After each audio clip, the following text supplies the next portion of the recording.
కాలం ఆరంభంలో ఈ రోటి తిరుమలగా పిలువబడే ఈ కొండలు ఘనమైన అడవులతో నిండిన ఒక మహా తపోభూమి.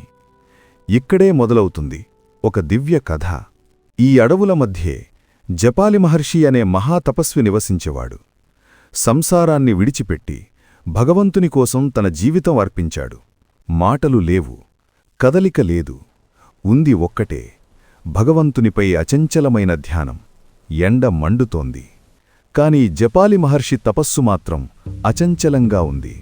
వర్షాలు కురుస్తున్నాయి, ఆయన ధ్యానం మాత్రం కదలలేదు. చలిలోనూ ఆయన మనస్సు భగవంతుణ్ణి విడిచిపెట్టలేదు. ఇలా ఎన్నో సంవత్సరాలు జపాలి మహర్షి తపస్సు ఆగలేదు. జపాలి మహర్షి తపస్సు శక్తి భూలోకాన్ని దాటి స్వర్గలోకానికి కూడా చేరింది. దేవతలందరూ ఆశ్చర్యంతో ఈ దృశ్యాన్ని గమనించారు. చివరికి జపాలి మహర్షి తపస్సుకు మెచ్చిన భగవంతుడు శ్రీ వెంకటేశ్వర స్వరూపంలో ఆయన ముందే ప్రత్యక్షమయ్యాడు. ఆ దివ్య దర్శనంతో జపాలి మహర్షి హృదయం కన్నీటితో నిండిపోయింది. వినయంతో ఆయన భగవంతుని ముందు మోకరిల్లాడు. భగవంతుని పాదస్పర్శతో ఆ భూమి ధన్యమైంది.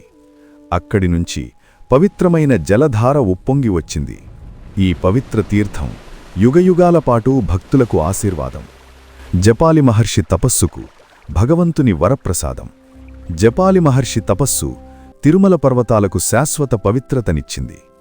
ఈ తీర్థం భక్తుల విశ్వాసానికి జీవంత సాక్ష్యం.